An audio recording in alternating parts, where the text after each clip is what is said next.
आज क्लास 12 का बहुत ही प्रोमिनेंट चैप्टर इलेक्ट्रिक करंट है, उसके बारे में डिस्कस करेंगे। और ये कुछ पॉइंट है जैसे electric current, flow of charge in a conductor, drift velocity, relation between electric current and drift velocity. तो ये काफ़ी प्रोमिनेंट चैप्टर है क्लास 12 का और बहुत सारा पॉइंट्स है इसमें, काफ़ी फास्ट चैप्टर है ये electric current, resistant and EMF. मैंने सिर्फ इलेक्ट्रिक करंट लिखा है। तो इसे हम स्टेप बाय स्टेप लेकर चलेंगे, कुछ पॉइंट्स को आज सीखेंगे। कई वीडियो हम बनाने वाले हैं ताकि आपको समझने में आसानी हो शायद। तो इसे सबसे पहले बात ये पॉइंट शुरू करते हैं, इलेक्ट्रिक करंट के बारे में बात करते हैं। तो इलेक्ट्रिक करंट क्या है?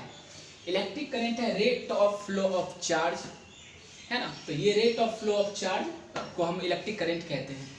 कहने का मतलब यह है कि अगर rate of flow of charge बोले तो पर यूनिट टाइम में, चाहे वो 1 सेकेंड के लिए हो, 1 आवर के लिए हो, जैसे भी हो, बस 1 यूनिट के लिए हो, तो 1 यूनिट में किसी कंडक्टर के थ्रू चार्ज कितना फ्लो करता है, तो उससे ही हम कहते हैं इलेक्ट्रिक करंट या सिंपली करंट कहते हैं।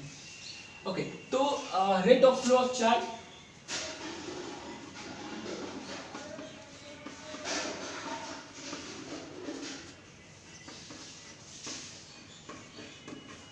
Rate of flow of charge he electric current कहलाता है। पर यूनिट टाइम लिखने की कोई जरूरत नहीं है क्योंकि रेट की बात कर चुका है विथ रिस्पेक्ट टू टाइम। यानी हम इलेक्ट्रिक करंट को जो होता है वो डिनोट करते हैं आई से, और इसका 7 बेसिक एसआई यूनिट जो है उसमें एक इलेक्ट्रिक करंट का होता है एम्पियर यूनिट और आई से डिनोट किया जाता है। तो यहाँ पर हम डिफिनीशन में देखें तो rate of flow of charge है, rate of flow of charge है, तो इसका मतलब यह है कि electric current equal to charge per unit time. इसका मतलब हम लिख सकते हैं करंट इक्वल टू और electric current equal to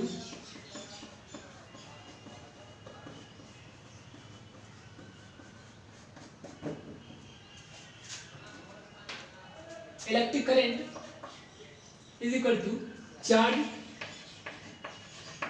bye time, हम ये कह सकते हैं। और चार्ज बाय टाइम तो हम जानते हैं इलेक्ट्रिक करंट की जो यूनिट होती है वो एम्पियर होता है, और चार्ज का जो यूनिट होता है उसको कूलम से डिनोट करते हैं, और इसे डिनोट करते हैं क्यू से, और इसका यूनिट होता है कूलम। टाइम का तो वैसे टी से डिनोट करते हैं और इसका यूनिट होता है सेकंड, ऐसा यूनिट टाइम का सेकंड है। तो हम यानी लिख सकते हैं ampere is equal to coulomb by time, ऐसा हम लिख सकते हैं। यानी एम्पियर का एक दूसरा यूनिट कूलम पर सेकंड भी हो सकता है, यानी कूलम पर सेकंड को हम एम्पियर कह सकते हैं। तो अब यह सवाल उठता है कि 1 एम्पियर कितना करंट होगा, ये देखना चाहेंगे हम कि 1 एम्पियर कितना करंट हो सकता है। तो 1 एम्पियर जो करंट होता है, इसका मतलब 1 ampere is that amount of electric current that flow through a wire when 1 coulomb of charge flow through any conductor any wire for 1 second। 1 second के लिए अगर 1 सेकेंड में 1 कूलम जो चार्ज फ्लो करता है हम उसे 1 एम्पियर कहते हैं, है ना। तो ऑब्वियसली इस तरह से हम रिलेशन सेटअप कर सकते हैं।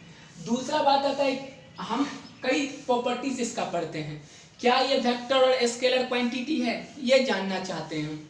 तो इलेक्ट्रिक करंट तो हम जानते हैं एक चीज अगर हम सर्किट ड्रॉ करें,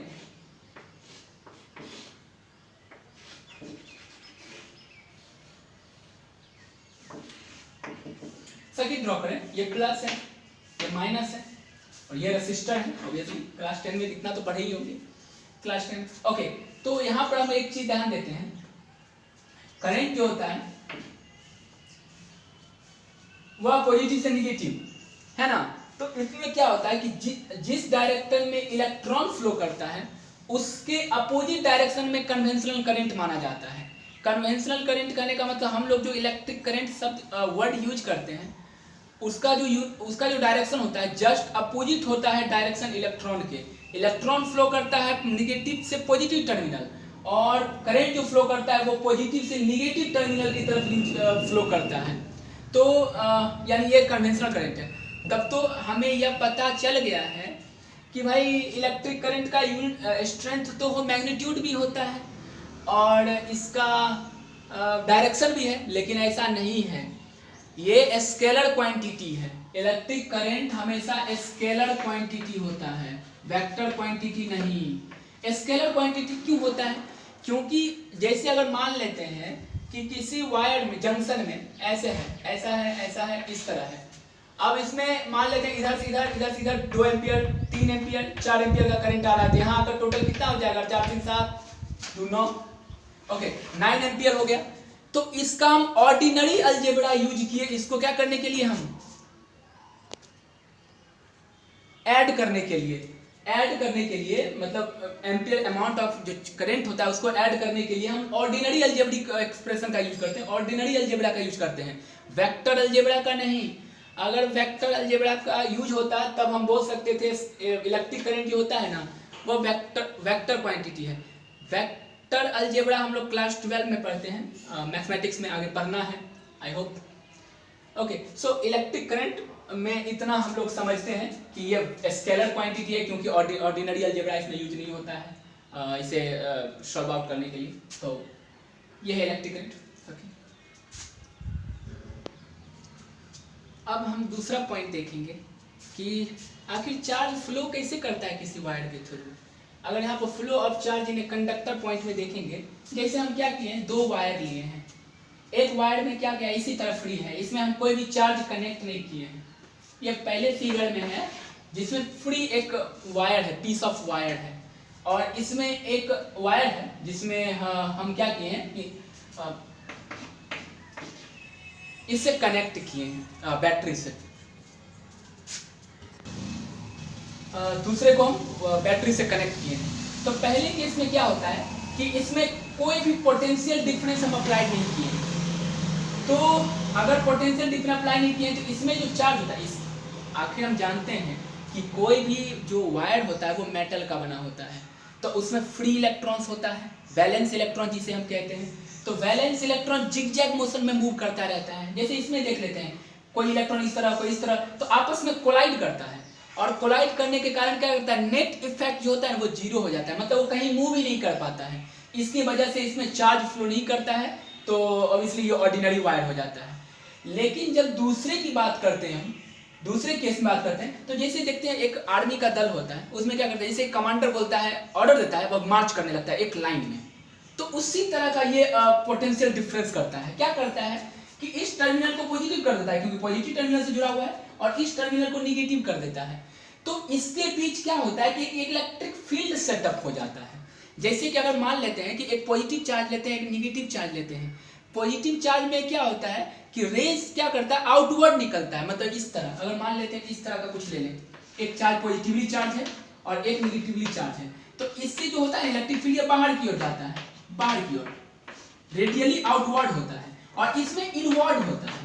तो इसका इस पे क्या करता है, ये अट्रैक्ट करता है इस तरह, तो ये चिपक जाता है। उसी तरह इसमें होता है, इसमें क्या होता है कि एक इलेक्ट्रिक फील्ड सेटअप हो जाता है, इलेक्ट्रिक फील्ड। और इलेक्ट्रिक फील्ड का जो डायरेक्शन होता है वह होता है पॉजिटिव से निगेटिव की ओर, मतलब इलेक्ट्रिक फील्ड का डायरेक्शन होता है पॉजिटिव से निगेटिव। मतलब इलेक्ट्रिक फील्ड को हम लोग ऐसे लाइन से, पैरेलल लाइन से शो करते हैं, पैरेलल लाइन से शो करते हैं इलेक्ट्रिक फील्ड को।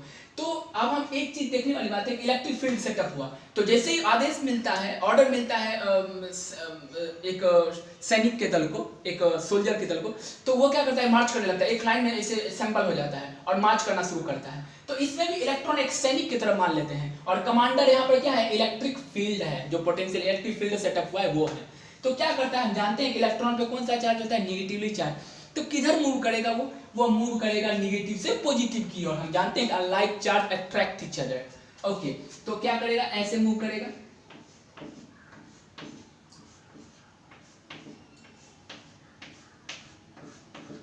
तो इसमें अब इलेक्ट्रॉन क्या हुआ, असेंबल होके एक नेट डायरेक्शन में फ्लो करने लगा। तो इसके कारण इसमें करंट क्या होता है, कंस्टिट्यूट होता है।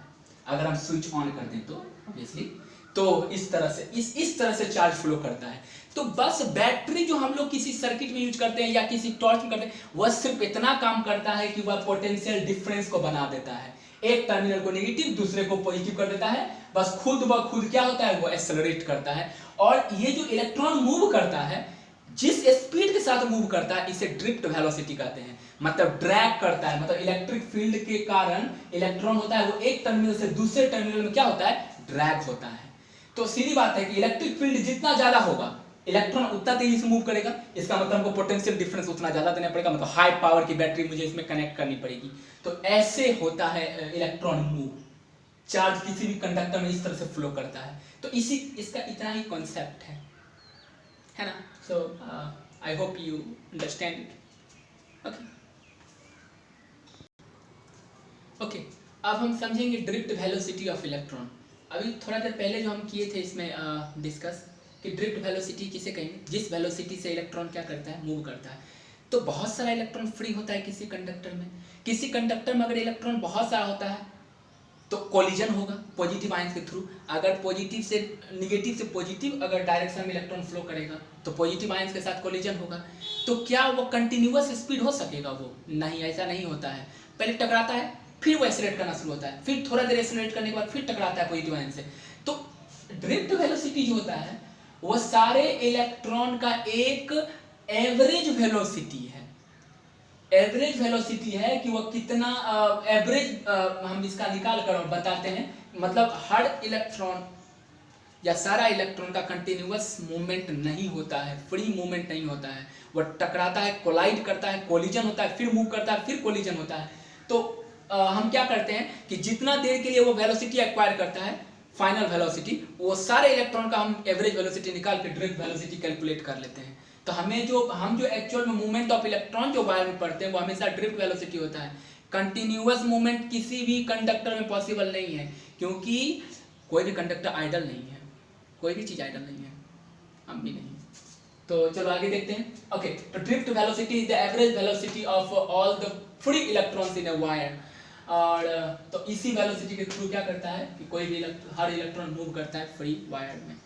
तो हम अब ये ड्रिफ्ट वेलोसिटी हम कैसे कैलकुलेट करेंगे ये सीखेंगे इसमें। तो सबसे पहली बात अगर हम देख लें, 1 सेकेंड। ओके, तो हम इस डायग्राम में देखते हैं। हम जैसा कि देखे थे थोड़ा कुछ पॉइंट पहले कि movement of electron charge through conductor in a conductor कैसे फ्लो करता है। तो जब भी इलेक्ट्रिक फील्ड अप्लाई होता है, इलेक्ट्रिक इसमें पोटेंशियल हम कुछ अप्लाई करते हैं, मतलब वोल्टेज कुछ कनेक्ट करते हैं वायर के अक्रॉस। तो इसमें क्या होता है, इलेक्ट्रिक फील्ड सेटअप होता है। इलेक्ट्रिक फील्ड सेटअप होता है, इसमें पॉजिटिव से नेगेटिव डायरेक्शन होता है। और electric field obviously vector quantity है, इसलिए इसमें वेक्टर का साइन इस तरह लगता है ना, वेक्टर का साइन होता है इसमें। ओके, आगे वेक्टर अलजेब्रा में पढ़ना है और बहुत जरूरी इंपॉर्टेंट चीज़ है। ओके, तो इसमें ये देखते हैं। अब हम ये जानना चाहेंगे कि भाई मान लेते हैं इसमें नंबर ऑफ इलेक्ट्रॉन n है, n इलेक्ट्रॉन है, n is the natural number, n number of electron है। तो कैसे पता है, हमको पता करना है भाई सबका ड्रिफ्ट वेलोसिटी कितना है, यह जानना है। तो सबसे पहली बात एक चीज को हमको दिमाग में रखना है कि जब हम इलेक्ट्रिक फील्ड अप्लाई नहीं किए थे, मतलब वोल्टेज अप्लाई नहीं किए थे इसके क्रॉस, तो जिगजैग मोशन में मूव कर रहा था सारा इलेक्ट्रॉन। तो नेट मूवमेंट क्या होगा इलेक्ट्रॉन का, जीरो, क्योंकि वो तो भाई आपस में ही टकरा कर वो टूट गया, आपस में ही टकरा गया जिगजैग में, कहीं भी नहीं मूव कर सका, इसलिए नेट मूवमेंट जो है जीरो है। चलिए मान लेते हैं, एक चीज कंसीडर कर लेते हैं कि पहले इलेक्ट्रॉन का जो इनिशियल वेलोसिटी था u1 था, दूसरे का u2 था, तीसरे का u3 था। इनिशियल वेलोसिटी को हम u से डिनोट करते हैं, ये क्लास 9 के मोशन चैप्टर में कन्वीनियंस के लिए लेते हैं। आप कोई भी यूज कर सकते हैं, कोई भी और टर्म यूज कर सकते हैं, कोई मनाही नहीं है, लेकिन ये कन्वीनियंस है और प्रायः यूज होता है फिजिक्स में, तो इसलिए हम ले रहे हैं, ठीक है। ओके, सो u1 u2, और इसी तरह मान लेते हैं कि u1 इलेक्ट्रॉन का, n इलेक्ट्रॉन का u1 है। तो हम जानते हैं कि भाई ये कंटिन्यूअसली जिगजैग मोशन मूव करता है जब हम वोल्टेज अप्लाई नहीं करते हैं। तो नेट इसका अगर एवरेज वेलोसिटी निकालें, एवरेज वेलोसिटी निकालें बाय अगर n करते हैं तो इसकी वेलोसिटी क्या होगी, value zero. Average initial velocity क्या होगी, जीरो होगा। यानी हम ले सकते हैं भाई एवरेज इनिशियल वेलोसिटी जो है वो क्या है, जीरो है, ठीक है। अब हम जब इलेक्ट्रिक करंट जब वोल्टेज अप्लाई कर दिए, मतलब कनेक्ट कर दिए वोल्टेज से, इलेक्ट्रिक फील्ड सेटअप हुआ, तो अब हम जानते हैं कि हर इलेक्ट्रॉन क्या किया, एक फोर्स एक्सपीरियंस कर रहा है। इलेक्ट्रिक फील्ड के फोर्स एक्सपीरियंस, अंदर फोर्स एक्सपीरियंस कर रहा है, तभी तो ये मूव कर रहा है। फोर्स एक्सपीरियंस कर रहा है कि उसको ड्रैग कर रहा है नेगेटिव से पॉजिटिव टर्मिनल की ओर। तो इलेक्ट्रिक फील्ड इक्वल टू होता है force experienced by charge, force experienced per unit charge को हम कहते हैं इलेक्ट्रिक फील्ड। यानी हम लिख सकते हैं फोर्स बाय चार्ज क्यू, मान लेते हैं चार्ज क्यू है, चार्ज ई है, जो इलेक्ट्रॉन पे चार्ज ई होता है, ई लेते हैं, ठीक है। इसका मतलब फोर्स इक्वल टू क्या हो जाएगा, ई हो जाएगा, यही होगा वैल्यू एक इलेक्ट्रॉन का, मान लेते हैं पहले इलेक्ट्रॉन का, ये हो गया है ये 4। तो अब हम यहाँ पर एक चीज देखेंगे कि सारे इलेक्ट्रॉन को फोर्स कितना अप्लाई करेगा। तो सबसे पहली बात यह देखने वाली बात है, 1 सेकेंड। तो इसमें क्या होगा कि जैसे कि एक इलेक्ट्रॉन पर फोर्स एक्सपीरियंस किया F equal to E is electric field and E the charge on an electron. अब यहाँ पर हम यह देखेंगे, चलिए कंसीडर कर लेते हैं हर एक चार्ज का मास जो है वो m है, हर एक चार्ज का मास जो है वो m है, और वह एक्सेलरेट कर रहा है, मान लेते हैं a से एक्सेलरेट कर रहा है, एक्सेलरेशन इसमें a है, ठीक है। इसका मतलब हम जानते हैं एक चीज, क्या जानते हैं, force equal to mass into acceleration, second law of motion, second law of motion यही कहता है force equal to mass into acceleration होता है ना। इसका मतलब हम क्या कर सकते हैं, a इक्वल टू क्या लिख सकते हैं, F बाय m लिख सकते हैं, ऐसा लिख सकते हैं। और इसमें ये जो इलेक्ट्रॉन के ऊपर जो चार्ज होता है वो माइनस होता है, इसलिए हम माइनस लगा देते हैं, ठीक है। नेगेटिव चार्ज होता है इलेक्ट्रॉन पे, इसलिए नेगेटिव ऐड किए हम, ओके। अब हम क्या करते हैं, फोर्स की जगह पर इसकी वैल्यू पुट कर दें, चलो पुट करते हैं। तो a इक्वल टू क्या हो जाएगा, F equal to minus E by m। तो ये पहला इक्वेशन मुझे मिला, पहला इक्वेशन, ठीक है, ओके। तो हम अब आते हैं यहाँ पर देखे थे कि भाई initial velocity u1 u2 u3 या un तक माने थे, और जिसकी एवरेज वेलोसिटी वो क्या हो गई, वो 0 हो गया, ठीक है, वो हो गया क्या, 0 हो गया, ठीक है, ओके।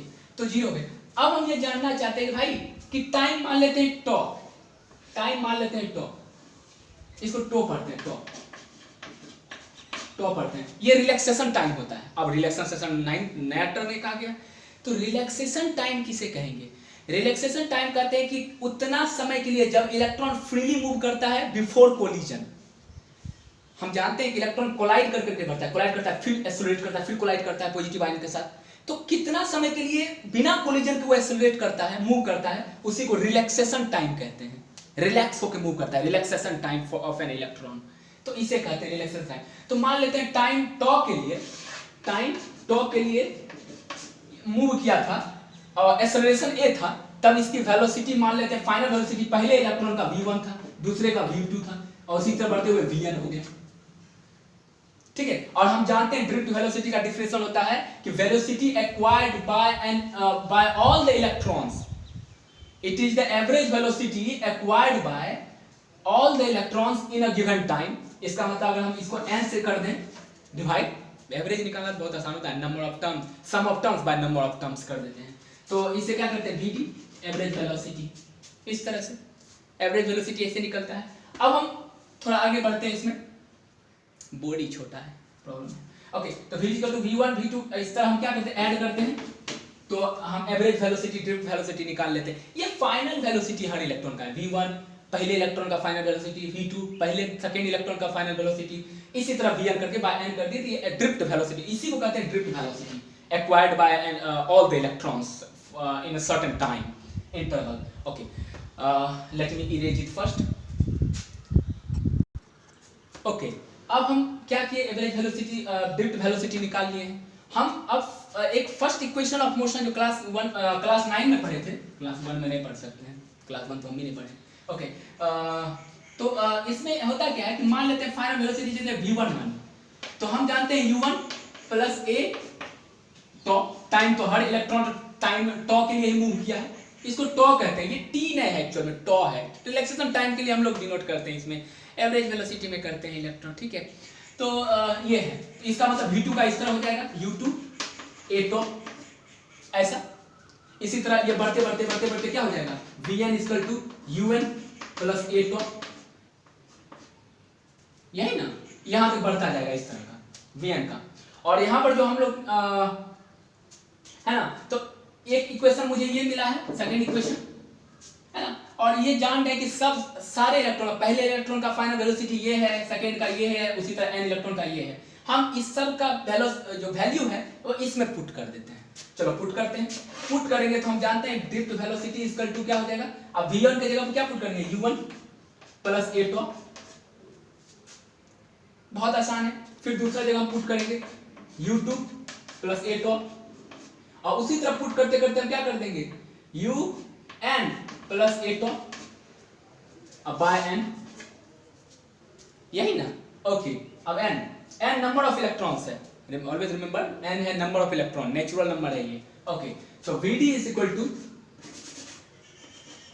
इक्वल टू अब बाय फर्केट करते हैं, u1 u2 u3 u4 un तक ले लेते हैं सब।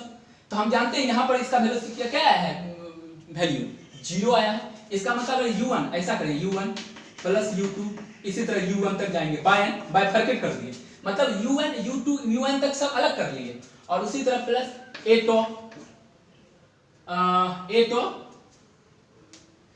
ओके, कहां तक, n तक, यानी n टाइम्स तक कर लिए, बाय क्या हो जाएगा, n into n by n।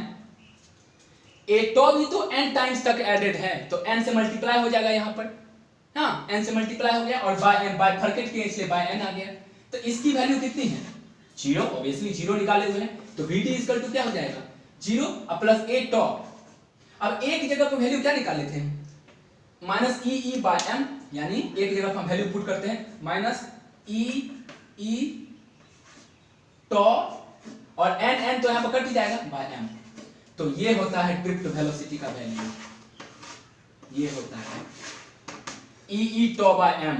मतलब इलेक्ट्रिक फील्ड आपको दिया रहे, चार्ज ऑन इलेक्ट्रॉन तो पता ही रहेगा, रिलैक्सेशन टाइम क्या है इलेक्ट्रॉन का, सारे इलेक्ट्रॉन का रिलैक्सेशन टाइम सेम लिया जाता है, और मास एक इलेक्ट्रॉन का कितना है 9.1 × 10⁻31 kg, वैल्यू पुट कर लेंगे। किसी भी हमको कंडक्टर में इलेक्ट्रॉन के मूवमेंट का ड्रिफ्ट वेलोसिटी पता चल जाएगा। तो इस तरह से हम पता करते हैं ड्रिफ्ट वेलोसिटी, क्वाइट सिंपल है, बस थोड़ा सा कॉन्सेप्ट पे ध्यान देना है। आई होप कि क्लास 10 में इलेक्ट्रिसिटी आपने बेहतर तरीके से पढ़ा होगा, तो शायद आपको ये पसंद है, may be not. Okay,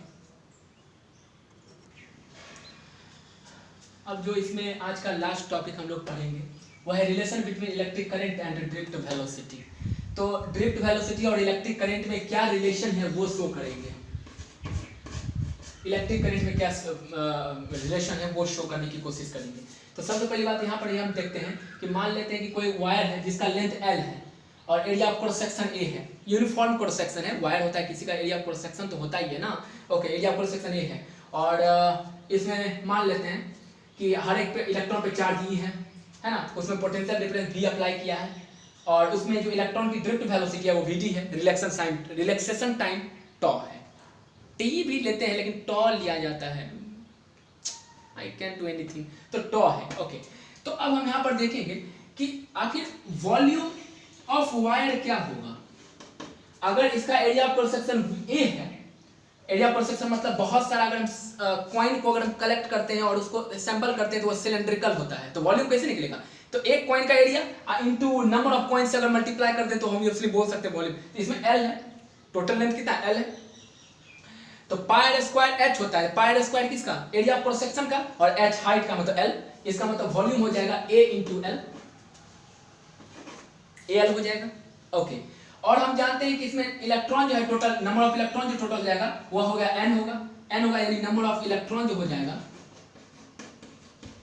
number of electron बराबर n into A into L, तो ये नंबर ऑफ इलेक्ट्रॉन है। ठीक है, अब मान लेते हैं कि टोटल चार्ज कितना होगा। ओके, चार्ज लेते हैं, हर इलेक्ट्रॉन पे चार्ज मान लेते हैं E है, E।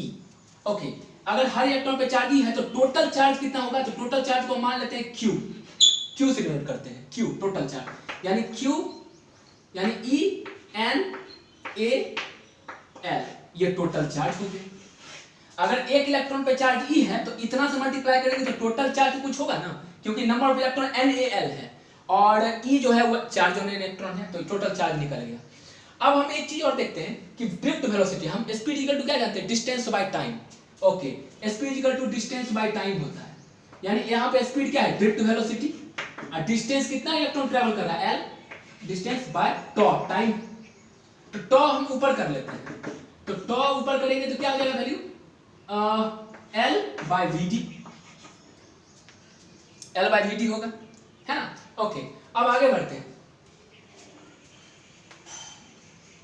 Wait a minute. तो इसमें टोटल चार्ज EN निकल गया और ड्रिफ्ट वेलोसिटी इक्वल टू हमको निकल गया है L बाई, जानते हैं distance by time, distance L है और टाइम टॉ है। तो हम क्या किया, बस रिप्लेस कर लिए, टॉ को इधर ले आए, वेलोसिटी नीचे चले गए, तो एक एक्सप्रेशन हमको ये मिल गया, ये एक्सप्रेशन मिल गया। अब हम जानते हैं कि करंट किस पे कितना फ्लो कर रहा है, तो I इक्वल टू होता है Q/T, total charge Q flow कर रहा है और टाइम क्या है टॉ, टॉ टाइम के लिए इलेक्ट्रिक चार्ज फ्लो कर रहा है। तो हम क्या करेंगे, Q इक्वल टू क्या है, इसमें वैल्यू पुट करो, क्या होगा ENAL और टॉ इक्वल टू क्या हो जाएगा L/VD हो जाएगा। हम क्या करेंगे, L कट जाएगा, L कट गया तो क्या हो जाएगा value I equal to VD ऊपर चला जाएगा, तो EN A और VD क्या चला जाएगा, ऊपर चला जाएगा VD। तो यही तो होता है देखो रिलेशन, I और VD का रिलेशन जो है, इसका मतलब करंट इक्वल टू NEAVD या ENAVD होता है। तो यही रिलेशन है इसके बीच में, मतलब एक बहुत इंपॉर्टेंट है कि आपको बोलेगा कि set up the relation between electric current and drift velocity. तो इस तरह से हम किसी भी पीस ऑफ वायर के लिए हम लोग निकाल सकते हैं। तो I equal to ENAVD। So that's it for the today. और बहुत सारा वीडियो बनाएंगे इसमें क्योंकि बहुत सारा पॉइंट्स है इसमें, तो कल मिलते हैं शायद।